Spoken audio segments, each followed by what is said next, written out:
नमस्कार दोस्तों। प्रोस्टिट्यूशन क्या है?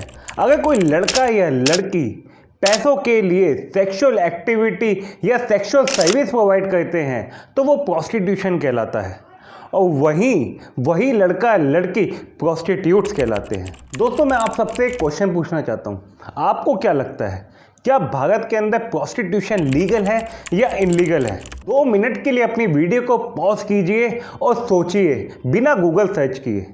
और दोस्तों, जो भी आपके दिमाग में आंसर आता है उसको कमेंट सेक्शन के अंदर लिखिए। ज़्यादातर लोगों ने इसका आंसर नहीं में लिखा होगा।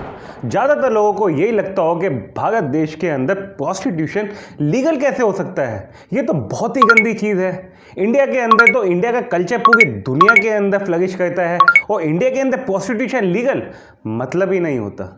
लेकिन दोस्तों, ज़्यादातर लोगों का आंसर गलत है। भारत के अंदर ऐसा कोई कानून नहीं है जो कि प्रोस्टिट्यूशन को इलीगल ठहराता है। लेकिन दोस्तों, प्रोस्टिट्यूशन के साथ काफ़ी सारी एक्टिविटीज़ जुड़ी हुई हैं जिसकी वजह से प्रोस्टिट्यूशन चलता है, वो सब भारत देश के अंदर इलीगल करार किया गया है।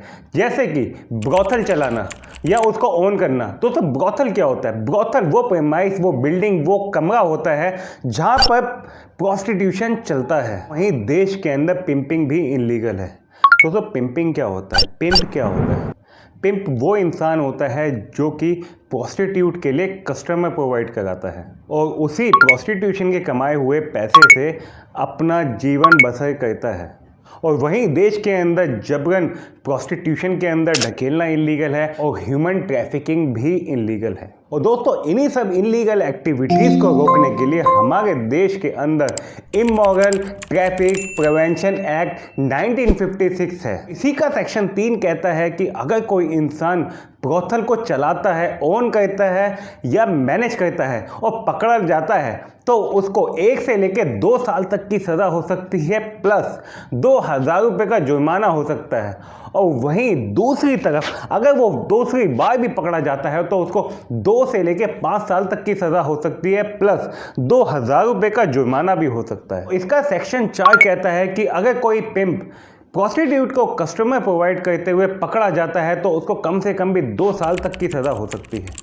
और वहीं अगर ये प्रोस्टिट्यूट माइनर निकलती है तो ये सज़ा 2 साल नहीं 7 साल तक की भी हो सकती है। और इसी के सेक्शन 5 के हिसाब से अगर कोई इंसान किसी दूसरे इंसान को प्रोस्टिट्यूशन के अंदर इन्वॉल्व करता है, भले ही उसका कंसेंट हो या ना हो, वो भी एक क्रिमिनल ऑफेंस है। और वहीं दूसरी तरफ अगर कोई इंसान किसी दूसरे इंसान को प्रोस्टिट्यूशन के लिए एक जगह से दूसरी जगह लेके जाता है तो वो भी क्रिमिनल ऑफेंस के अंदर ही आएगा। अगर ऐसा करते हुए कोई पकड़ा जाता है तो उसको 3 से 7 साल तक की सज़ा हो सकती है, प्लस 2000 रुपये का जुर्माना भी हो सकता है। वहीं अगर ये काम कोई जबरन कर रहा है तो उसको 7 साल से 14 साल तक की सज़ा हो सकती है। और इसी कानून के सेक्शन 6 के हिसाब से अगर कोई इंसान किसी दूसरे इंसान को किसी उस जगह पर लेके जाता है या डिटेन करता है जहाँ पर प्रोस्टिट्यूशन चल रहा है, भले ही उसका कंसेंट हो या ना हो, वो भी एक क्रिमिनल ऑफेंस के अंदर ही आएगा और जिसके अंदर उस इंसान को 7 साल से 10 साल तक की जेल हो सकती है। और वहीं इस कानून के सेक्शन 7 के हिसाब से अगर कोई प्रोस्टिट्यूशन किसी पब्लिक एरिया जैसे कि कोई रिलीजियस प्लेस, कोई इंस्टीट्यूशनल प्लेस या कोई एजुकेशनल प्लेस जैसे कि स्कूल, कॉलेजेस और हॉस्पिटल या नर्सिंग होम के 200 मीटर के रेडियस पे अगर खुलता है तो वो इलीगल करार दिया जाएगा, जिसके तहत उसको कम से कम भी 3 महीने की सज़ा का प्रावधान है। और दोस्तों, इसी कानून के सेक्शन 8 के अंदर अगर आप किसी रेड लाइट इलाके के अंदर जा रहे हैं और किसी विंडो से कोई भी महिला या पुरुष आपको सेक्सुअली सीड्यूसिंग वाले सिग्नल देता है तो वो भी एक क्रिमिनल ऑफेंस में आता है। अगर कोई ऐसा करते हुए पकड़ा जाता है तो उसको कम से कम भी 6 महीने से 1 साल तक की सज़ा होती है और 5000 रुपये का जुर्माना भी हो सकता है।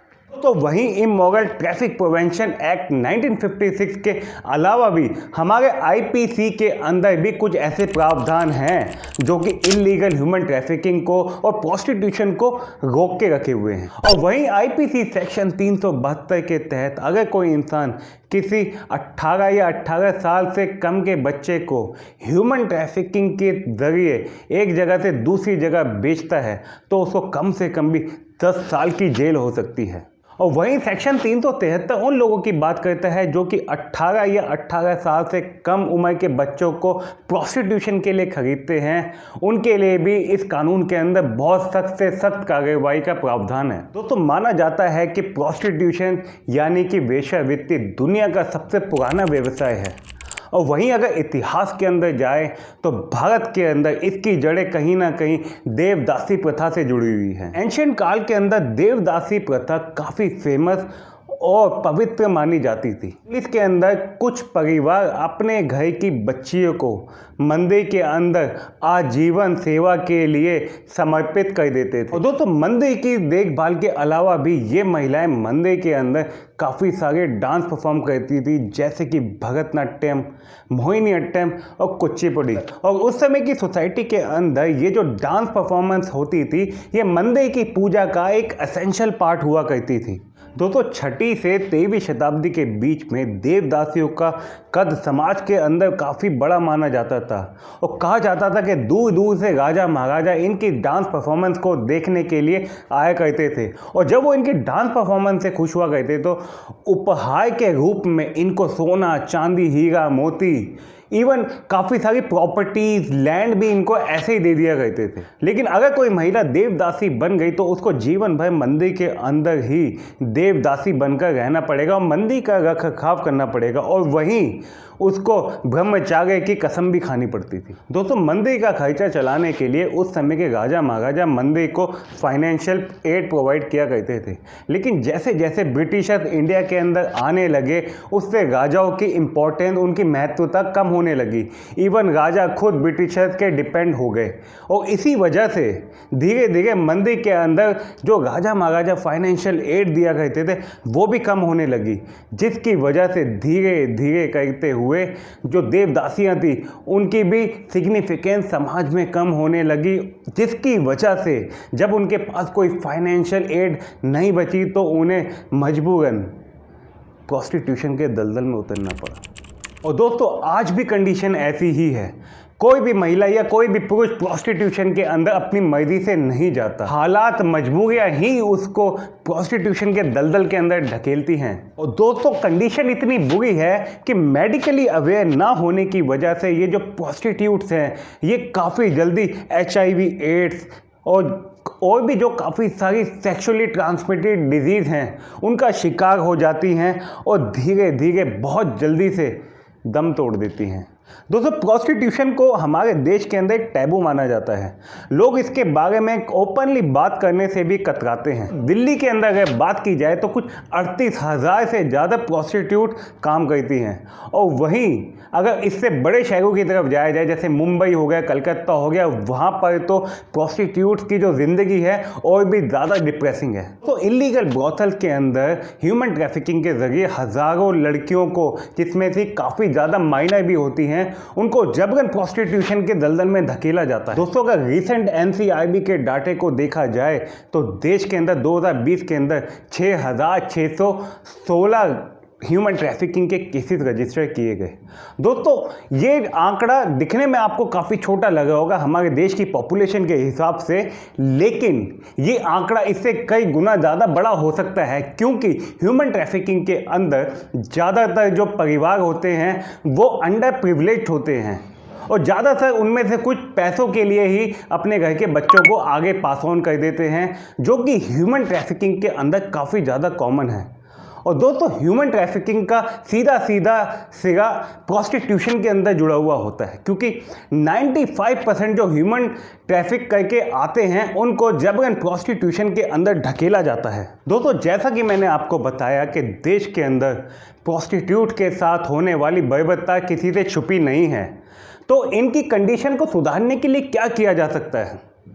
दोस्तों अगर इसको लीगलाइज कर दिया जाए या सरकार के द्वारा इसको रेगुलेट किया जाए तो शायद इससे प्रोस्टिट्यूट की कंडीशन के अंदर सुधार आ सकता है। चलिए इसके फ़ायदे और नुकसान के बारे में बात करते हैं।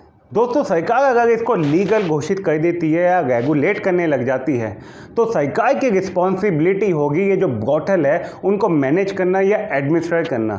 दोस्तों इसके अंदर ब्रॉथल के लिए अलग लाइसेंस निकाले जा सकते हैं और दोस्तों ये कॉन्सेप्ट सुन के आपको हंसी ज़रूर आ गई होगी, लेकिन ये कॉन्सेप्ट कोई नया नहीं है।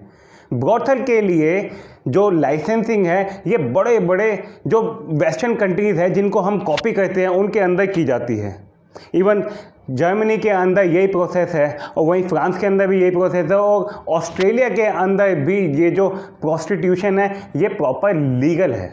वहीं इसके रेगुलेट होने से एक प्रोस्टिट्यूशन के अंदर एक एज बैरियर लगाया जा सकता है जिसकी वजह से कोई भी माइनर गर्ल इसके अंदर नहीं आ सकती। क्लाइंट्स का एक डाटाबेस बनाया जा सकता है और वहीं ये जो प्रोस्टिट्यूट वर्कर्स होती हैं इनको मेडिकल फैसिलिटीज़ प्रोवाइड की जा सकती है, मेडिकली अवेयर किया जा सकता है, जिसकी वजह से काफ़ी सारी जो प्रोस्टिट्यूट्स हैं उनको HIV एड्स और सेक्सुअली ट्रांसमिटेड डिजीज़ से बचाया जा सकता है। गली मोहल्लों के अंदर ये जो छुप छुप के प्रोस्टिट्यूशन चलता है जिससे कि सोसाइटी का भी एक कहते हैं कि माहौल ख़राब होता है वो भी रुक जाएगा। और दोस्तों उन महिलाओं को भी बड़ा फ़ायदा होगा, उनको भी रिहैब भेजा जा सकता है जो कि जबरन प्रोस्टिट्यूशन के अंदर ढकेली गई थी और उनको रिहैब के बाद छोटे मोटे स्किल सिखा के उनको मेन स्ट्रीम के अंदर भी लाए जाने में काफ़ी फ़ायदा मिलेगा। मोटे मोटे तौर पर यह कहा जा सकता है अगर प्रोस्टिट्यूशन लीगलाइज हो गया या रेगुलेट हो गया तो ये जो प्रोस्टिट्यूट वर्कर्स है इनकी कंडीशन के अंदर तो सुधार आएगा ही आएगा और इनके थोड़े राइट्स भी इनको मिल जाएंगे। दोस्तों आखिर ये जो प्रोस्टिट्यूट्स हैं ये कोई आसमान से तो आई नहीं है, इनके भी ह्यूमन राइट्स हैं, तो इनके ह्यूमन राइट्स की भी थोड़ी सी कदर हो जाएगी।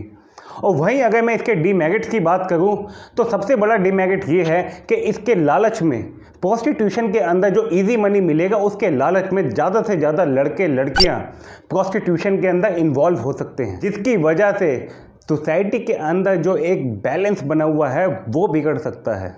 बाकी दोस्तों भले ही प्रोस्टिट्यूशन को लेजिटिमाइज किया जाए या ना किया जाए, लेकिन जो प्रोस्टिट्यूट वर्कर्स की जो हालत है, जो दर्दनाक इनकी कंडीशन है, इसको तो ज़रूर एड्रेस किया जाना चाहिए। दोस्तों प्रोस्टिट्यूशन और उसके कस्टमर्स के रिगार्डिंग मेरे पास काफ़ी सारे क्वेश्चंस हैं, उसमें से 2 या 3 क्वेश्चंस को मैं आपके साथ डिस्कस करना चाहता हूँ। पहला क्वेश्चन तो ये है कि अगर कोई कस्टमर किसी प्रोस्टिट्यूट के पास पेड सेक्स के लिए जाता है तो क्या उसके ऊपर कोई लीगल कार्रवाई हो सकती है? तो दोस्तों इसका आंसर है नहीं।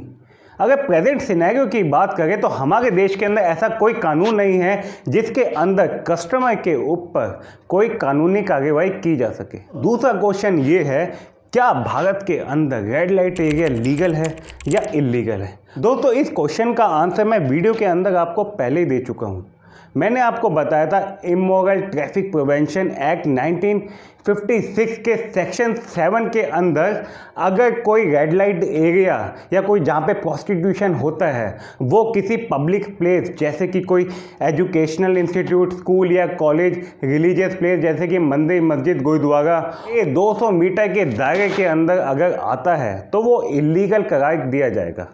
और वहीं अगर कोई रेड लाइट एरिया इन सारी कंडीशन को फुलफिल करता है तो उसको इलीगल करार नहीं दिया जा सकता। वहीं आखिरी क्वेश्चन ये है कि अगर कोई इंसान किसी एस्कॉर्ट सर्विस से कॉन्ट्रैक्ट करता है तो क्या न्यायालय उसको सज़ा दे सकता है? इसका भी आंसर है नहीं, क्योंकि दोस्तों हमारे देश के अंदर ऐसा कोई कानून नहीं है जिसके अंदर कि प्रोस्टिट्यूशन के कस्टमर को कोई सज़ा दी जा सके। दोस्तों मैं जेन्युइनली जानना चाहूँगा कि आपके इस टॉपिक के ऊपर क्या विचार हैं। आपको क्या लगता है, क्या प्रोस्टिट्यूशन को इंडिया के अंदर लीगल स्टेटस मिलना चाहिए या इसको इलीगल कर देना चाहिए? दोस्तों कमेंट सेक्शन में मुझे अपने जवाब दीजिए। तब तक के लिए नमस्कार।